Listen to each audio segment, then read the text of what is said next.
UP में अफसरों नेताओं में छिड़ी जंग, योगी के फैसले से मचा हड़कंप। दिल्ली तक छाई योगी के एक्शन प्लान की चर्चा, खोला ऑपरेशन कंट्रोल, अब नहीं बचेगा कोई। इधर सीएम योगी ने किया मिशन फुल स्टॉप ऑन, उधर अफसरों के छूटे पसीने। अखिलेश के सवालों का दिया ऐसा मुंहतोड़ जवाब, लखनऊ टू दिल्ली दिखा घमासान। सत्ता के गलियारों में दूर करेंगे योगी अफसरों की खींचतान, तानाशाह अफसरों पर लगाएंगे लगाम। डायरी में कर दिया योगी ने सब कुछ नोट, अब लेंगे ये बड़ा एक्शन। फिर एक बार योगी का एक्शन प्लान चर्चा में है, क्योंकि इस बार योगी ने न सिर्फ अफसरों को सबक सिखाने की ठानी है, बल्कि विपक्ष की बोलती भी एक झटके में बंद कर दी है। जो अखिलेश दिल्ली से यूपी की अफसरशाही पर सवाल उठाते थे, उनका योगी ने ऐसा जवाब दिया है जिसने सियासी घमासान मचा दिया है, जिसके पीछे की वजह भी बड़ी गजब है। दरअसल सत्ता के गलियारों में इन दिनों एक नई खींचतान ने जोर पकड़ा हुआ है, जिसमें जनप्रतिनिधि और अफसरशाही आमने सामने हैं। ऐसा बताया जाता है कि विधायक से लेकर मंत्री तक अफसरों की तानाशाही से त्रस्त हैं। कई बार ये टकराव सार्वजनिक रूप ले चुका है, जिसमें हाल ही में योगी की महिला मंत्री प्रतिभा शुक्ला का थाने के सामने धरना देना सबसे बड़ा उदाहरण है। वहीं ऊर्जा मंत्री AK शर्मा ने भी खुलकर कहा कि कुछ नेता और अफसर मिलकर उन्हें फेल करने में जुटे हैं। यहां तक कि वो तो ये भी कह चुके हैं कि कुछ लोगों ने मुझे बदनाम करने की सुपारी तक ले रखी है। हालांकि दूसरी ओर अफसरों का कहना है कि उन पर नाजायज दबाव डाला जाता है, लेकिन अब योगी ने अपने तरीके से इस मसले को हल करने की ठानी है।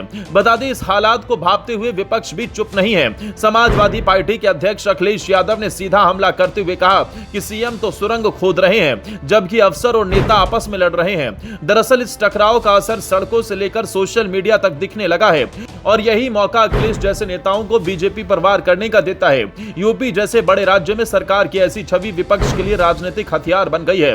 वहीं हालात की गंभीरता को देखते हुए खुद योगी ने मोर्चा संभाला है। खबर है कि ऑपरेशन संवाद नाम से जनप्रतिनिधियों और अफसरों के बीच सीधे संवाद की मुहिम शुरू हुई है। शुरुआत गोरखपुर मंडल से हुई, जहां सांसदों, विधायकों, मेयर और जिला पंचायत अध्यक्षों को बुलाकर सीधी बातचीत की गई। सड़क, स्वास्थ्य, शिक्षा जैसे मुद्दों पर चर्चा हुई और अफसरों पर जनप्रतिनिधियों की शिकायतों को गंभीरता से लिया गया।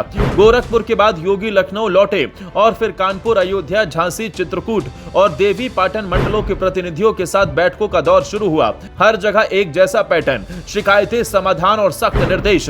इसके बाद सीएम पूर्वांचल के दौरे पर गए, जहां वाराणसी और आजमगढ़ मंडलों में भी इसी रणनीति के तहत संवाद किया गया। ऐसा बताया जाता है कि इस पूरी कवायद का मकसद अफसरों को सीधे मुख्यमंत्री कार्यालय के अंतर्गत जवाबदेह देना है, ताकि सख्त एक्शन लिया जा सके, जिसकी झलक हाल में देखने को तब मिली जब लखनऊ से लेकर गोरखपुर, नोएडा से लेकर प्रयागराज तक यूपी की सियासत और ब्यूरोक्रेसी में बड़ा फेरबदल हुआ। योगी ने आधी रात को एक झटके में 23 IAS अफसरों का तबादला कर दिया, जिसमें 10 जिलों की DM की कुर्सी हिल गई। खबर है कि योगी को कई अफसरों की कार्यशैली और जनता से दूरी की शिकायतें मिल रही थी। कुछ अफसरों की मनमानी और सियासी नेताओं से तनातनी ने उनकी कुर्सी छीन ली, तो कुछ को शानदार काम के लिए इनाम भी मिला। योगी की तबादला लिस्ट में कई नामों ने सियासी गलियारों में हलचल मचा दी। हालांकि इस मामले में सियासी जानकारों का कहना है कि योगी का एक्शन प्लान चुनाव को देखते हुए है, क्योंकि 2024 लोकसभा चुनाव में यूपी में बीजेपी का प्रदर्शन उम्मीद से कमजोर रहा। इसकी एक बड़ी वजह बेलगाम अफसरशाही को माना गया। अब 2027 के विधानसभा चुनाव से पहले योगी स्थिति को सुधारने में जुट गए और उनका संदेश साफ है, जनता के प्रतिनिधियों की बात ना सुनने वाले अफसर अब पद पर नहीं रहेंगे। सीएम का ये एक्शन सिर्फ बैठक नहीं, बल्कि आने वाले चुनाव की सशक्त रणनीति भी है। अब देखना यह होगा कि अफसरशाही झुकती है या टकराव और बढ़ता है।